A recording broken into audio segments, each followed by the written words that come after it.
Hello everybody and welcome back to Why Gorzów, this short series of stories that I am writing and broadcasting in order to answer that plaguing question that I have asked myself, everyone from home and everyone that I've met from abroad has also been asking me, why David, why? Why did you leave your home? Did you come to a small city in Poland where you don't know anyone, you're on your own, you don't speak the language, and you stay there for 6 years? Why? Why Gorzów?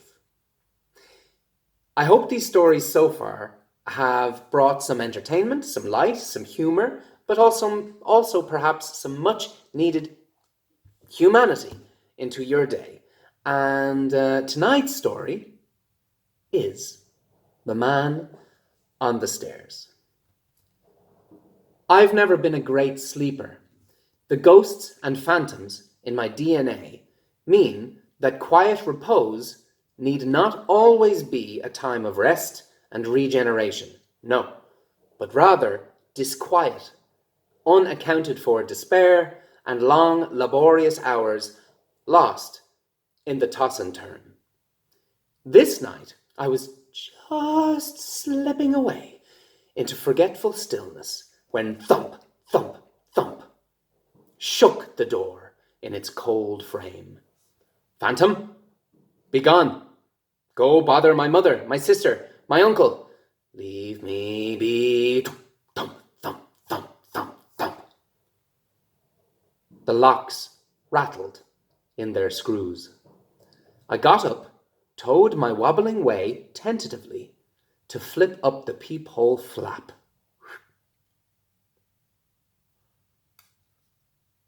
Silence and darkness. This is Blair Witch stuff, man. Lights go on in the hall. I know him. I've seen him walking across the zebra crossing just outside the Intermarché supermarket across the road from me in the dead, deep hours of night. Huge fella. Broad-rimmed, teacup-shaped hat. I know him, I've seen him, but I've never seen him ogling me through the peephole just outside my apartment door. He stands, he knocks again, he waits, the lights go out, he gives up, and he goes directly across the hall to my neighbour's door, does the same thing.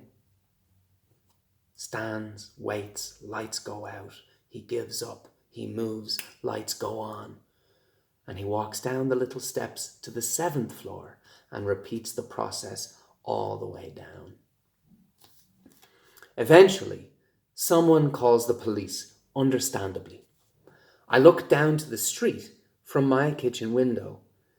I see a police van open at the back. One officer is sitting at the tail end, trying to speak with the resolutely silent stone giant.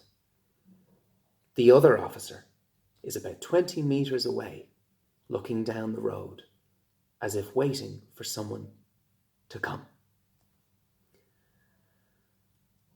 What was the giant's hope in knocking on all of those doors that night? He was clearly a peaceful soul. Was he lost? Did he want to find home? Was a long ago love from a teenage dance, a teenage disco, waiting just behind one more door? Or was he looking for some kind of revelation that might tell him, this is why, this is who you are, and it's okay?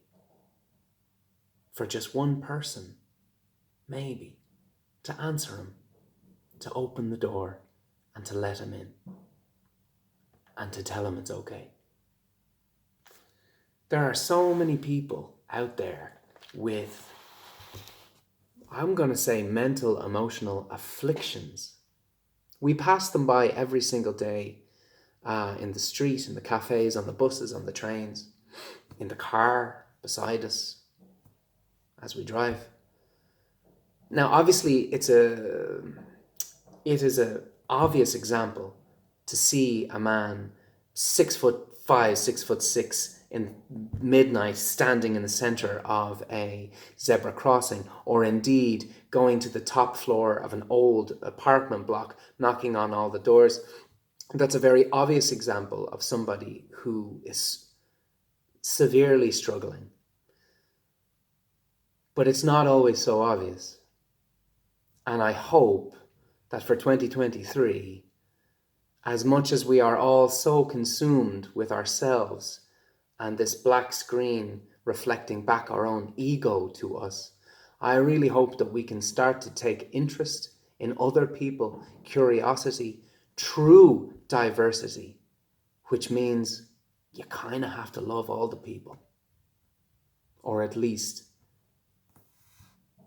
value their humanity, whether they're crazy or not. Left wing, right wing, it doesn't matter. Are we going to start doing that? Or are we going to leave all of us out there in the cold, knocking on the doors which never open? I hope you had a fantastic Christmas. Lots of love to everybody. And I'll see you for more Why Gorzów in 2023. Thank you.